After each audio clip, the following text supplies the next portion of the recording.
Strategic partnership will continue with more signings of agreements and memoranda of understanding at the Saudi-US Investment Forum. In closing, we wish both nations a fruitful partnership and a prosperous future. Thank you.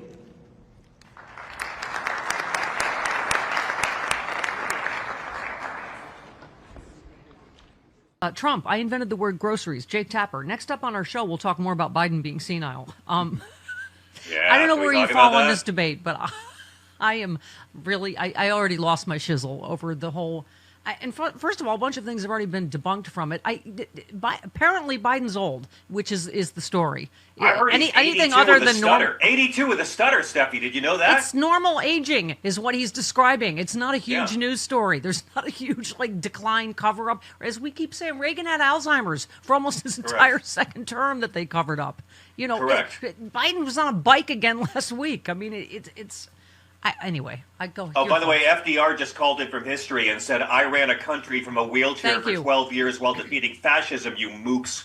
I mean, I guess FDR was cognitively unfit as well. Look, I don't have anything against Jake Tapper, you know, and he can write whatever book he wants to write. I don't really understand the audience for this book. I guess it's for people who hate Democrats but love Jake Tapper, or I don't know who the audience is. It's not for Republicans. I mean, here's what I'll say.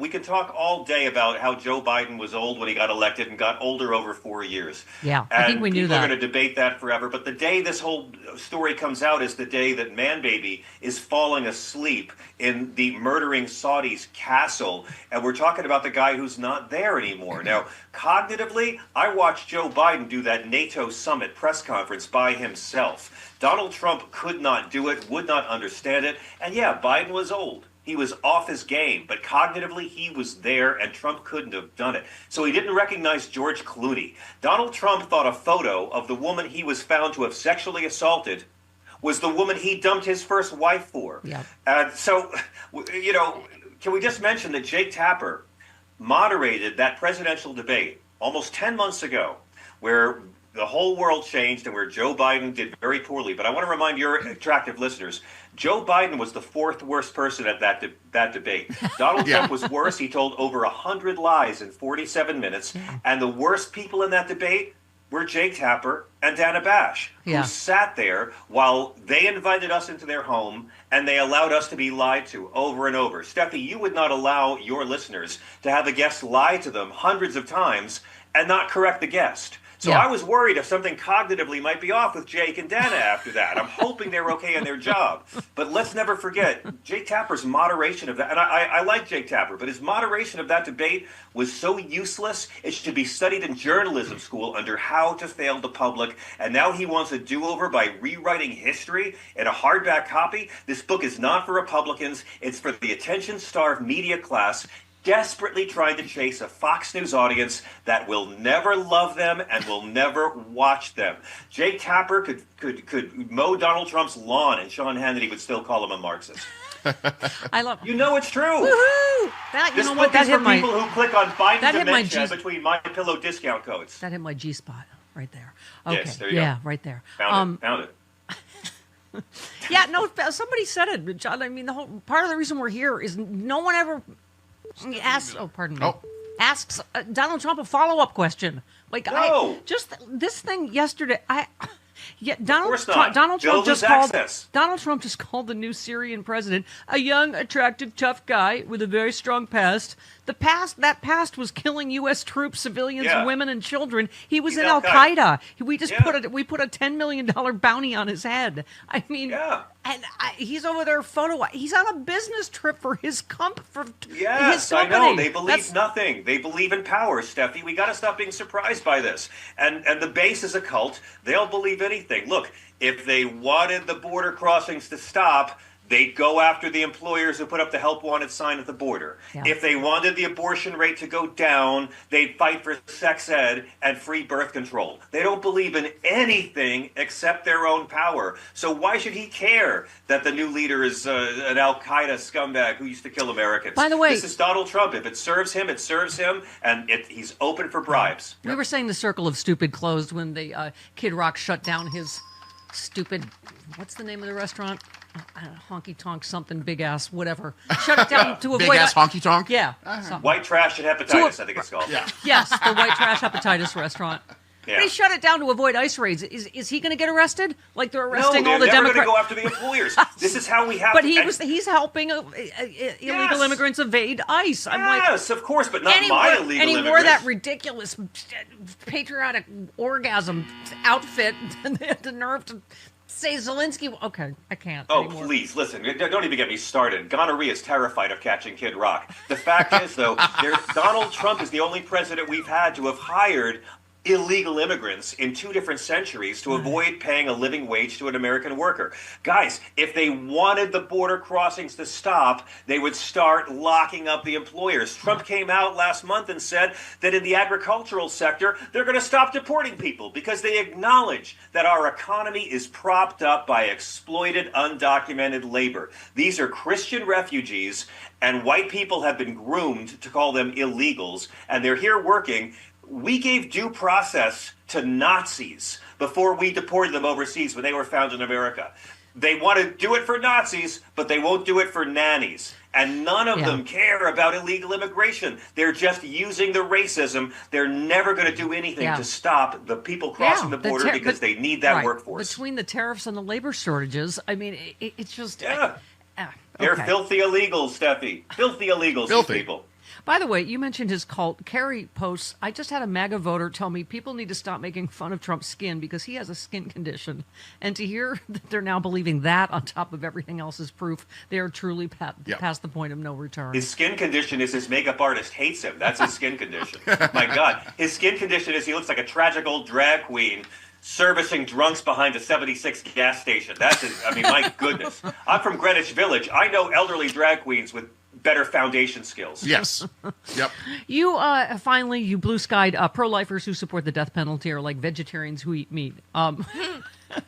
One of my exes was a vegetarian, but she ate bacon, so I know what you're saying. That's yeah, not vegetarian. No, not okay, really. all right. Yeah, okay. but Yeah. she was. I'm a Jesus follower, but I don't believe in welcoming the stranger, and I like executing people. Exactly right. Yeah, you're not really a vegetarian, and if you're a Christian who supports these deportations, find a new name for your crappy religion, because the only law about immigration or borders in the entire Bible is the commandment to welcome the stranger. In the Old Testament and the New. That's something Jesus keeps going, by the way. And he says in Matthew 25 that individuals and nations will be judged by how they welcome the stranger. Yeah. But these are the no room at the end Christians, and they have been weaponized to hate and think it's a virtue. That's what we're up against. Thank God they're stupid. Are you looking forward to the reality show where immigrants will compete to become citizens? Have you heard? I'm more excited about Gavin real. Newsom's. I'm more excited about Gavin Newsom's reality show, Dancing with Fascists. Have you seen the ad? It looks so great. Oh my God, he and Steve Bannon do a tango, and I don't know how they do it. It's wonderful. I love everything you said this morning. Can I just say,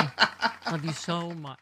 Yes, isn't the new budget so Jesus-y, right? Oh, it's so Jesus-y. Exactly right. I mean, you kick 13 million people off Medicaid. You give billionaires a tax cut they don't need, and then you blame immigrants and trans children and Joe Biden for budget constraints. They swore they wouldn't touch Medicaid. Remember, Steffi? Yeah. They like a televangelist swearing your grandma's Social Security check really will heal her gout if you send it to me.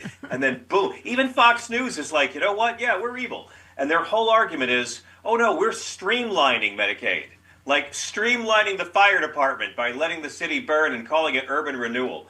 I just, why is anyone surprised? And the work requirements, it's not about work. It's about red tape strangling people until they voluntarily disappear from the system. And then they don't get healthy. They don't find jobs. They get sick and they die and they go into greater debt. It's pure MAGA Christianity. Yeah, absolutely. There you go. That's why There he's you go. John Fugel Yeah, singing preaching, "You're Not," preaching right off the bat. bitches. Yeah. By the way, your hair looks shorter and darker. I thought you were George Clooney for a minute.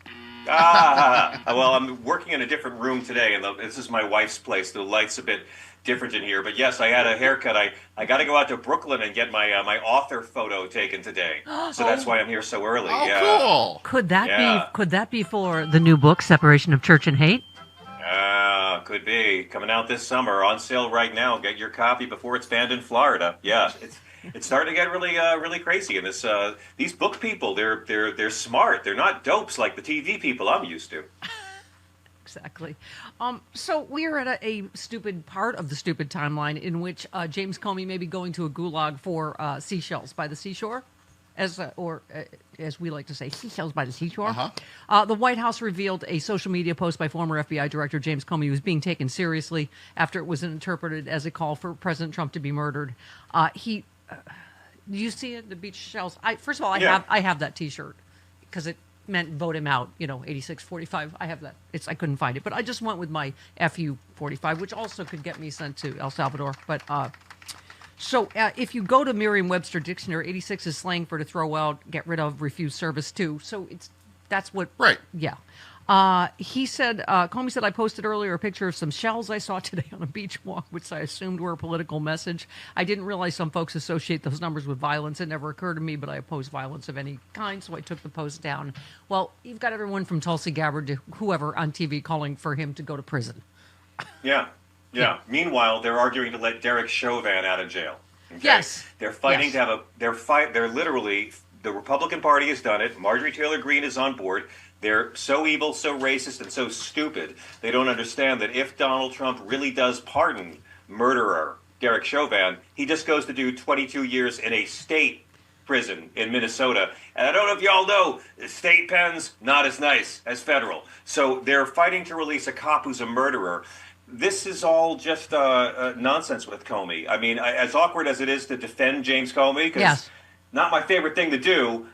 You can go on the internet and instantly find memes for 8644, 8643, 86. They always do it. It's always done. Right. It's not violent. They're not going to go out. I got to pick like 3 things from Trump a day I get freaked out about, Steffi, and I can't let harassing James Comey be one of them. I mean, they're literally trying to get a murdering cop freed from jail, and so their little empty threats about him doesn't really scare me. So. Yeah, but to your point, Ron Filipowski said, I hope they do arrest James Comey for a photo with seashells. It will vividly illustrate to Americans who ignore politics and political news until a couple of months before elections how truly demented and autocratic these freaks are, because they're just getting started.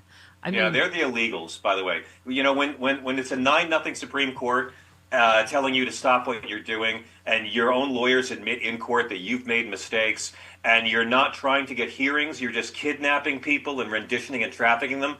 Pam Bondi's a filthy illegal. Donald Trump is a dirty illegal. Marco Rubio is a damned illegal. All of them. I think you're right. They should go after Comey. Let's let the entire world and history know Donald Trump's micropenis and how deeply insecure they all really are.